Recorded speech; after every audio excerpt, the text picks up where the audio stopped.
Assalamualaikum warahmatullahi wabarakatuh. Kami dari kelompok 12 yang beranggotakan Melia Anggraini, Dinda Zahra, dan Zura Zahra. Di sini kami akan membahas tentang teori menurut Abraham Maslow. Yang pertama ada biografi. Abraham Maslow adalah tokoh ternama dalam aliran psikologi humanistik. Maslow dikenal sebagai ayah spiritual psikologi humanistik. Maslow lahir pada tanggal 1 April 1908 di Manhattan, New York. Ia menghabiskan masa kecilnya di Brooklyn. Maslow adalah anak tertua dari 7 bersaudara dari pasangan Samuel Maslow dan Rose Zalewski Maslow. Lanjut ke teori kebutuhan Maslow. Sebagai seorang humanis, Maslow meyakini bahwa situasi diri merupakan wahana bagi manusia dalam mencapai dirinya yang utuh. Setiap manusia memiliki potensi mendasar yang dapat dikembangkan menjadi suatu kekuatan yang darinya manusia akan mampu bergerak mencapai aktualisasi diri. Ada perbedaan teori Maslow dengan teori lainnya. Pertama, Maslow merasa bahwa teori psikoanalisis Freud dan teori behaviorisme Skinner terlalu berfokus pada sisi negatif atau patologikal dari kehadiran sesuatu. Yang kedua, dia juga merasa bahwa teori-teori ini akan mengabaikan potensi dan kreativitas yang memiliki manusia. Yang terakhir, teori Maslow berfokus pada memaksimalkan kesejahteraan dan mencapai potensi penuh seseorang. Baiklah, selanjutnya adalah penjelasan mengenai motivasi teori hierarki kebutuhan, yang mana terbagi menjadi dua. Yang pertama adalah hubungan antar kebutuhan, dan yang kedua adalah kebutuhan rendah versus kebutuhan tinggi. Hubungan antar kebutuhan. Jenjang motivasi bersifat mengikat, maksudnya ialah harus terpenuhi terlebih dahulu kebutuhan pada tingkat dasar, baru memenuhi kebutuhan di tingkat atas. Hierarki kebutuhan menurut Maslow terbagi menjadi dua. Yang pertama ialah kebutuhan karena kekurangan, basic needs, dan kebutuhan berkembang, meta needs. Kebutuhan tersebut terbagi menjadi 5. Yang pertama adalah psychological needs, yaitu kebutuhan akan homeostatik. Misalnya seperti makan, minum, istirahat, dan lain-lain. Yang kedua adalah safety needs, yaitu kebutuhan akan keamanan. Contohnya bebas dari ancaman, stabilitas, hukum, dan sebagainya.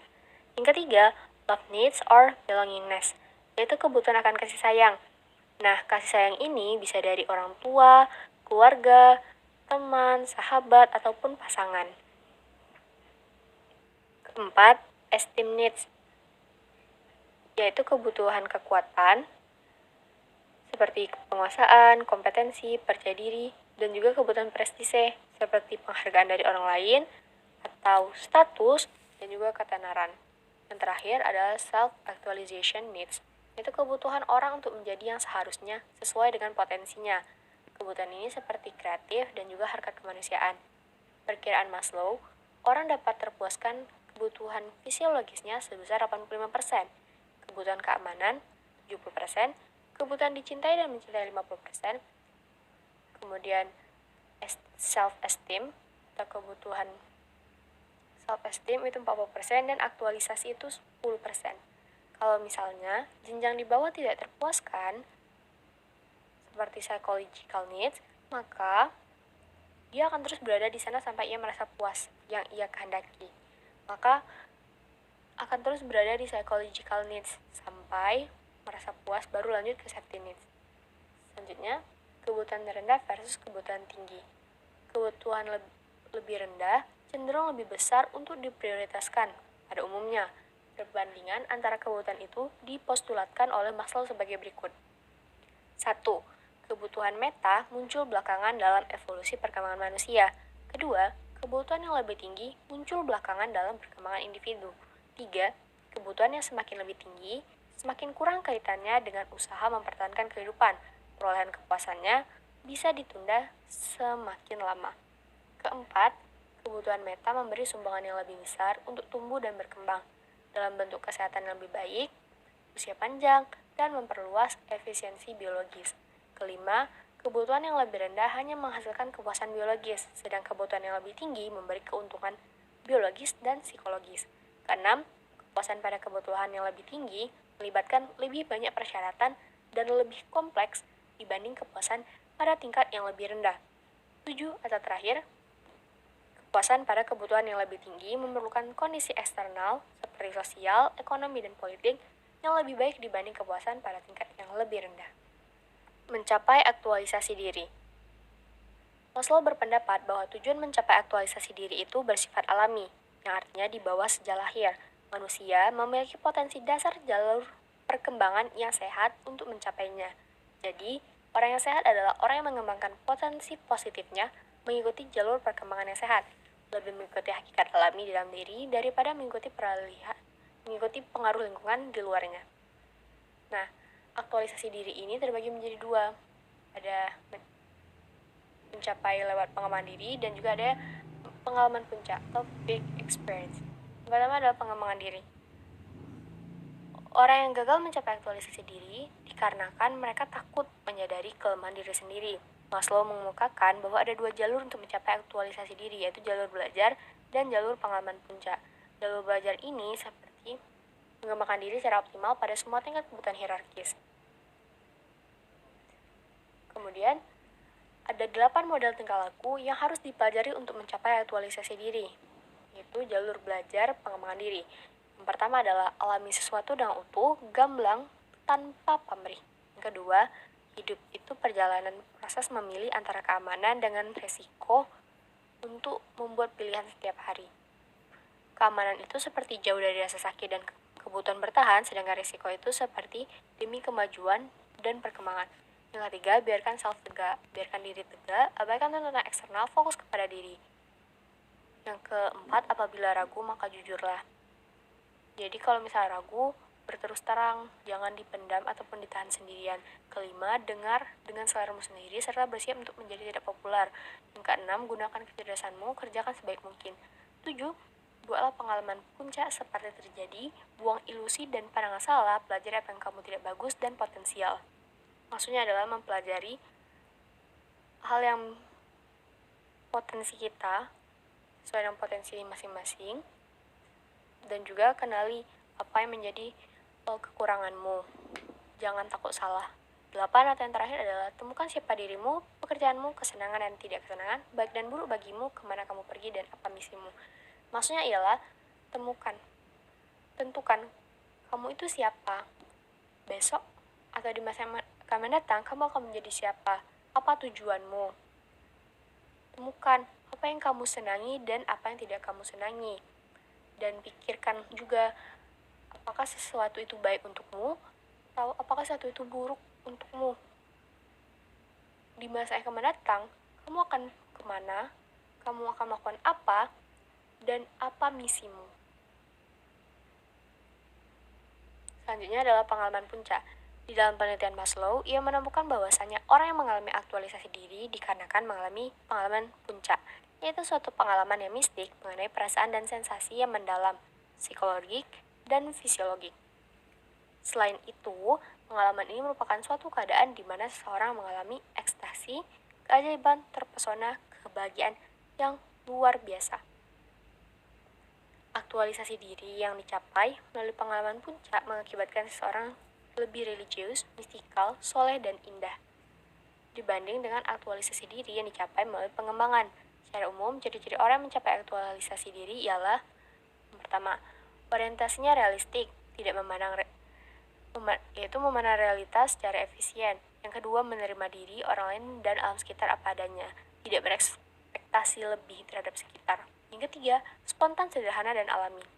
Keempat, lebih memperhatikan masalah, problem-centered daripada diri sendiri, self-centered. Yang kelima, berpendirian kuat dan membutuhkan privacy.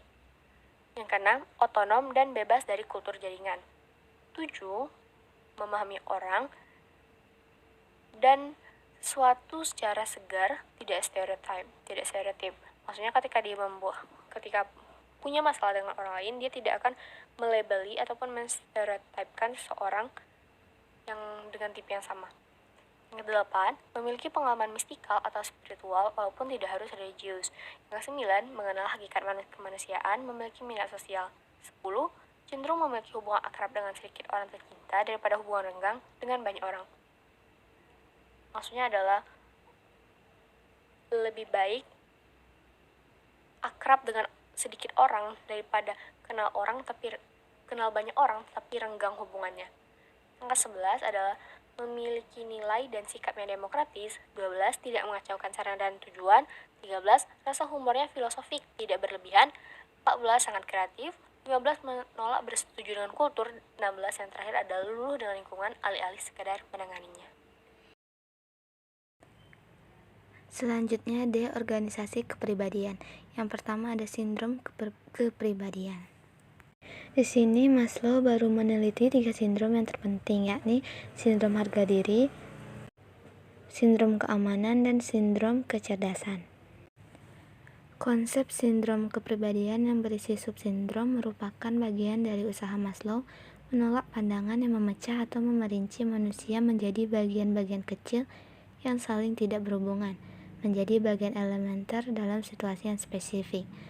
Perasaan mudah curiga itu bukan bagian atau unsur yang menandai adanya sindrom kepribadian, tetapi perasaan curiga merupakan wujud lain dari sindrom keamanan. Hubungan antara kecurigaan, kekuatan, dan keamanan akan menjelaskan bagaimana perasaan aman berubah menjadi perasaan curiga. Yang kedua ada kekurangan dan menjadi deficiency being. Menurut Maslow, orang berhubungan dengan dunia luar dalam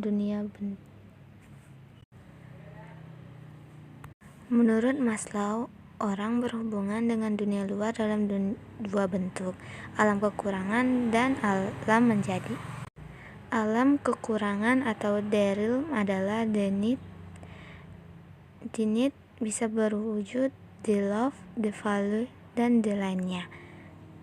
Merupakan bentuk hubungan di mana orang terlibat dengan kegiatan memuaskan kebutuhan dasar untuk bertahan hidup. Orang berusaha untuk mengatasi atau menghindari kebutuhan kekurangan seperti makanan, minuman, dan tempat istirahat. Alam menjadi adalah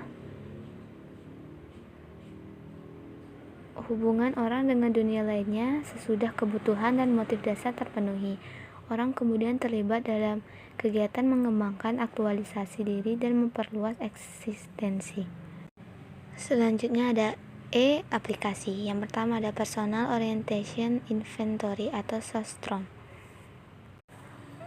POI adalah tes yang disusun berdasarkan teori Maslow mengenai aktualisasi diri dan bertujuan untuk mengukur aktualisasi diri seseorang.